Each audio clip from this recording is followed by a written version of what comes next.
done? Or? These are the new ones. Actually, these are the crutches. I have to acknowledge that Jürgen Klinsmann sent me these. Said he was tired of seeing me on those big American bulky crutches. So I had gotten these crutches in my office, had no idea where they were from or who sent them, and we were talking about something else, and he says, "Oh, by the way, do you like the crutches?" I go, "Oh, so you were the one. It's nice to know that you care." So, no, it was nice. So I appreciate Jürgen sending me the European crutches. Has it been easier to get around then with them? Yeah, now at the very beginning I needed the other ones because they're a little more stable, but these are definitely a lot easier to manipulate and move. I had these when I had my partial knee replacement, so I had something like this. I don't know if I've ever asked you this before or not, but how long have you known Jürgen? When did you first meet him, and how did you guys sort of first become acquainted? I'm trying to think of the year. I mean, I think we first met like in 2000 or 2001, something like that. Yeah, down in L.A. So it was, he had moved down to L.A. and so he had come out to a Galaxy practice, and then at the time he was going through his coaching license. And one of the things you have to do for your coaching license in Germany is you have to do and what they call a practicum, which is like you have to be with a club for a period of time, sort of like an apprenticeship. You spend 1 month with the club. So he did his practicum with myself in the Galaxy. So, he was there, and that's how we really got to know each other. And then our hometowns in Germany are really not that far apart. So we speak the same slang, so it made it a lot easier. The coach, staying on the Jürgen thing. So when he calls you for international players, what's that discussion like, or is it pretty business-like? We and we talk about different things, but he's the coach of the national team. He needs to make decisions for that, and generally I don't get involved in that at all. There's sometimes where we'll talk about players. I'm not saying we won't, but at the end of the day, that's usually not our subject. Road game coming up, big one. Can you talk about the key to winning on the road in MLS? In the past we've always been a pretty good road team, and it's for us. It's returning to that. I think this year on the road, obviously, Colorado we lost deservedly on the road. I'm trying to think of our other road games now. RSL I think was harsh for us, because we made that mistake, at the end of the game. We should have got out of there. We should have got out of there at least with a point. And now you guys can remind me. It must be Alzheimer's. Who was our third road game? We had one more. Colorado, RSL, but we had one, Houston, we pulled off the tie at the end. So, we got a point out of that one. But, our philosophy generally as a team is we play the same as we play at home. Dallas, we've got to see, about the weather, the heat, and, all of that, humidity. Last year we were lucky we got down there at times where it wasn't as humid. But this year it's probably going to be hot and humid, so we got to take that into account as well. They seem sort of an unlikely team to be having as much trouble scoring as they are right now. What are you seeing? It's the league.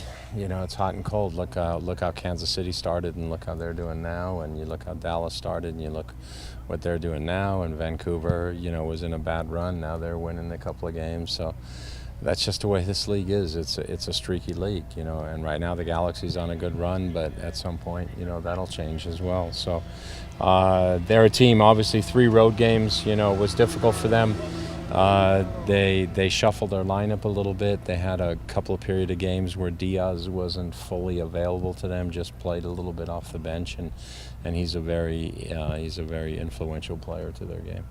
I was looking at a list of the guys who played for the Dallas Texans, the youth club that Dempsey came up playing for. They've turned out a bunch of pros. Do you know much about the youth development soccer scene in Texas? So you're going all the way back to like Chad Deering and all these guys, or what? Yeah. There's like Breck Shea, Lee Wynn, Omar Gonzalez, I think. Yeah. No, I mean, the youth soccer in Dallas has always been good, all the way back to when they started their classic league.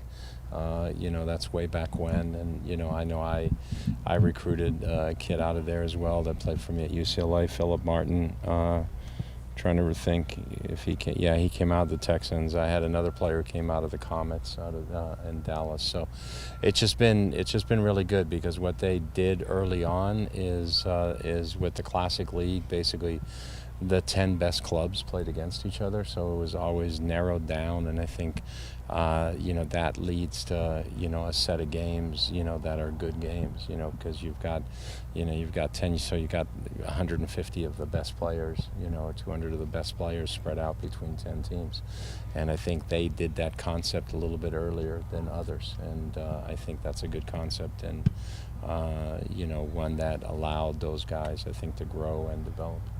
And transfer deadline day, and to people that are sort of coming from outside the league, maybe more casual fans could sort of look at that and look at your guys' roster without Elba and look at that as perhaps a lack of investment. And how would you sort of respond to that, and maybe explain the value of waiting until the summer? It's the best way I can explain it is, okay, if somebody gives you $50,000, so are you gonna and you say, okay, I need to spend this by this certain date, so are you gonna make a bad investment? Are you gonna buy a bad car? Are you gonna you're gonna do a bad home improvement just so you get it done on time?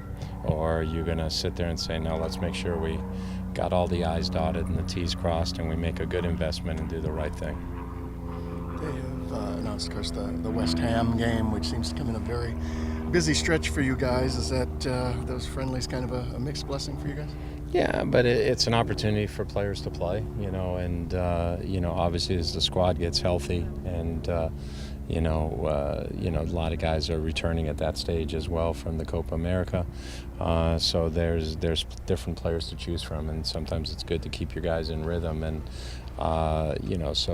playing against West Ham is going to be a great opportunity. I think players always look forward to playing against good teams. Bilic has done a really good job with that team, and they've had a really good season and are on the uptick. So it's going to be an exciting game. And speaking of busy schedules, Dallas game tonight works in your guys' favor come the weekend?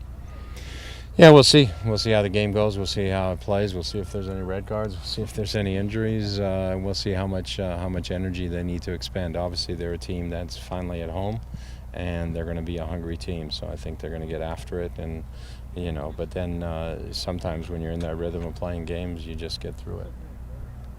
Or they put their fullback back at goalie. If they have to, Hollingshead was a good one for that. You always need to know who that one guy is. And so I remember once on our team somebody suggested, well, if everything happens, we'll put this guy in goal. And I go, the guy's got the shortest arms on the team. That's probably not a good idea. You have to do it. I used to, in the old days when you weren't allowed subs, I was always the emergency goalkeeper. And so luckily I only had to go in twice. Thank God. Was last year's Dallas playoff series in any way sort of one that haunts you any more than others? Well, it haunts us from the standpoint of how we reacted after we equalized the game. Basically put ourselves in a position to get through, and just our reaction as a team wasn't good.